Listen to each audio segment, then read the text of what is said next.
এই হেলদি ব্রেকফাস্টের যে রুটিটা এটা কিন্তু খুব সফট, একদম নরম হয়, অতি সহজে এটা ফোল্ড করা যাবে।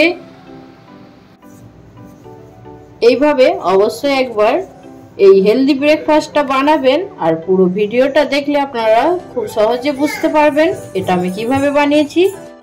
নমস্কার, কেমন আছেন সবাই? আশা করছি সবাই খুব ভালো আছেন, সুস্থ আছেন। মৌসুমী রান্নাঘরে আবারও একবার অনেক অনেক স্বাগত। আজকে একটা নতুন রেসিপি নিয়ে এসেছি, অবশ্যই রেসিপিটা দেখুন, কেমন লাগলো কমেন্টের মাধ্যমে জানাবেন। হেলদি ব্রেকফাস্টের জন্য এইখানে কিছু সবজি নিয়েছি, এগুলো কেটে নেব।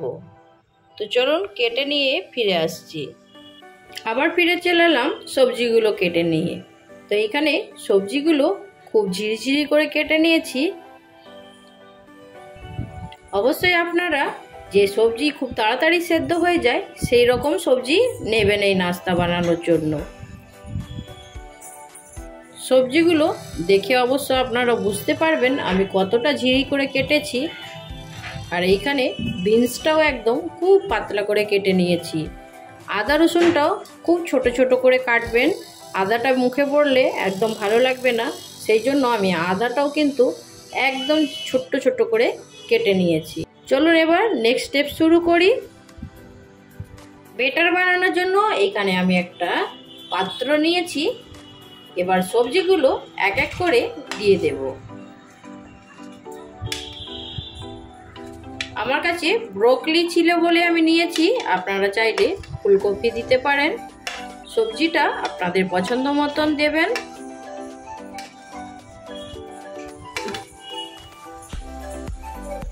সবজিগুলো সব এক জায়গায় করে নিয়েছি।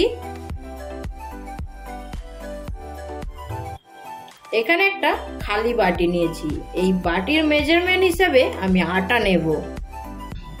এখানে আটা নিয়ে নিয়েছি। এখানে আমি বানাবো আজকে 8 থেকে 10টা গোলা ব্রেকফাস্ট রুটি, যেটা খুব হেলদি। এটা আপনারা ময়দা দিয়েও বানাতে পারেন, কিন্তু আমি এখানে আটা নিয়েছি, যেহেতু হেলদি বানাবো সেই জন্য আমি আটা দিয়ে বানাবো। এবার আটাটা সবজির মধ্যে দিয়ে দেব।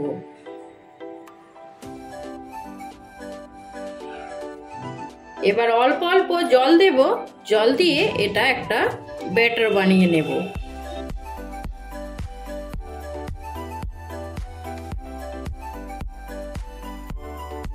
একসঙ্গে জলটা দেবেন না, অল্প অল্প করে দিয়ে এটা মাখিয়ে নিতে হবে। অল্প অল্প জল দিয়ে ব্যাটারটা কিন্তু খুব ভালো করে মাখিয়ে নিতে হবে। দেখুন এখানে আমি ব্যাটারটা একদম রেডি করে নিয়েছি। এবার দিয়ে দেব পরিমাণ মতো নুন। নুনের পরিমাণটা অবশ্যই দেখে দিবেন। ব্যাটারটা একদম সম্পূর্ণ রেডি হয়ে গেছে। এটা আর একটু হেলদি বানানোর জন্য আমি এখানে 2টো ডিম দেব। ডিমটা যদি আপনারা স্কিপ করতে চান অবশ্যই করতে পারেন, তো আমি এটা হেলদি বানাবো সেই জন্য আরও 2টো ডিম দিয়ে আরও হেলদি বানিয়ে নেব।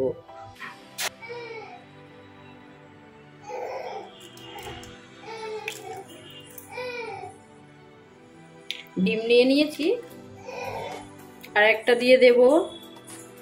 এবার ডিমটা খুব ভালো করে এর সঙ্গে মিশিয়ে নেব।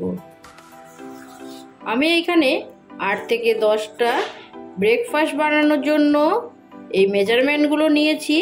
আপনারা কম বেশি যদি বানাতে চান অবশ্যই পরিমাণটা দেখে দিবেন। আর এটা খুব হেলদি, খেতেও খুব টেস্টি। সকাল সন্ধে বাচ্চাদের টিফিনে পর্যন্ত আপনারা দিতে পারবেন। আর এর ঘনত্বটা আপনারা দেখে বুঝতেই পারছেন, এটা খুব পাতলা আর খুব ঘনও নয়, একদম মিডিয়াম। অবশ্যই এইরকমভাবেই এর ঘনত্বটা রাখবেন। আমি এখানে 3টে কাঁচা লঙ্কা অ্যাড করব। ঝালের পরিমাণটা অবশ্যই দেখে দেবেন যাদের বাড়িতে বাচ্চা আছে।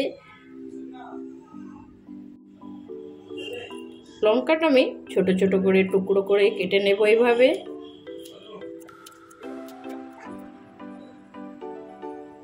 এবার এটাও খুব ভালো করে মিশিয়ে নেব।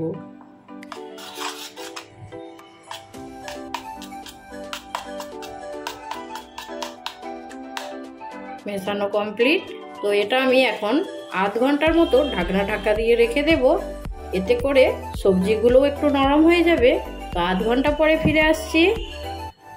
আধা ঘন্টা পরে আবার ফিরে চলে এলাম। চলুন এবার গ্যাস অন করে নেব।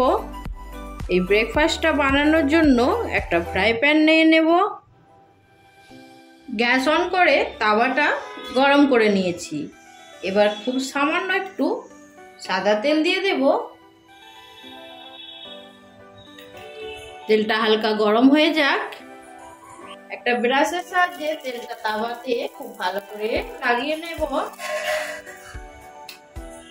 এবার যে ব্যাটারটা বানানো আছে সেটা তাওয়ার মধ্যে দিয়ে দেব। এইভাবে অল্প অল্প করে ব্যাটার দিয়ে দেব। আমি এখানে 2 চামচ ব্যাটার দেব।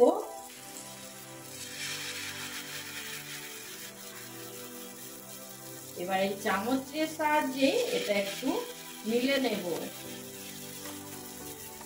সবজিটা চারপাশে ছড়িয়ে দেব।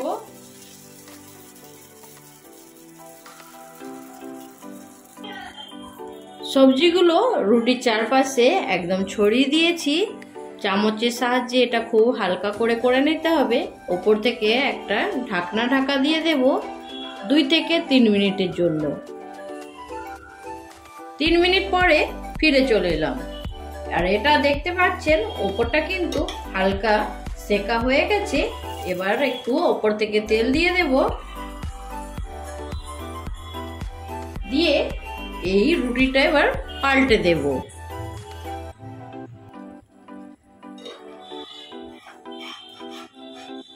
এটা কিন্তু খুব সাবধানে পাল্টে দিতে হবে।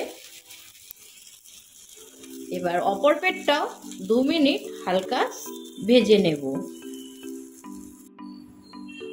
রুটির দুপাশটা খুব সুন্দর করে একদম উল্টে পাল্টে লাল লাল করে ভেজে নিয়েছি। আর এইরকম হেলদি ব্রেকফাস্ট সকাল সন্ধে বাচ্চাদের টিফিনে যদি দেয়া যায় সবাইয়েরই খুব পছন্দ হবে। এইভাবেই বাকিগুলো বানিয়ে নিয়ে ফিরে আসবো।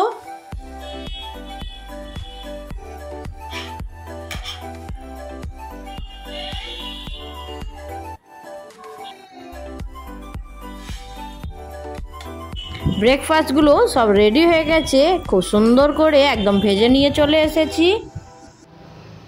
এটা একটু সুন্দর দেখার জন্য উপর থেকে আমি একটু চিলি ফ্লেক্স দিয়ে দিয়েছিলাম, সেই জন্য আরো সুন্দর লাগছে। আপনারা চাইলে এটা করতে পারেন। এখানে টমেটো সস নিয়ে নিয়েছি। এই টমেটো সসটা একটা চামচের সাহায্যে খুব ভালো করে রুটির চারপাশে মাখিয়ে নেব। আর এটা সস মাখানোর জন্য বাচ্চারা তো খুব আনন্দের সঙ্গে খেয়ে নেবে। এটা আপনারা টিফিনে দিতে পারবেন। এবার খুব সুন্দর করে ফোল্ড করে নেব। আজকে আপনাদেরকে এই সুন্দর ব্রেকফাস্ট রেসিপিটা কেমন লাগলো অবশ্যই কমেন্টের মাধ্যমে জানাবেন। ভালো লাগলে একটা লাইক দিয়ে দেবেন। এরকম নতুন নতুন রেসিপি নিয়ে খুব তাড়াতাড়ি আরও একটা ভিডিওর সঙ্গে দেখা হবে। সবাই ভালো থাকবেন, সুস্থ থাকবেন। বাই।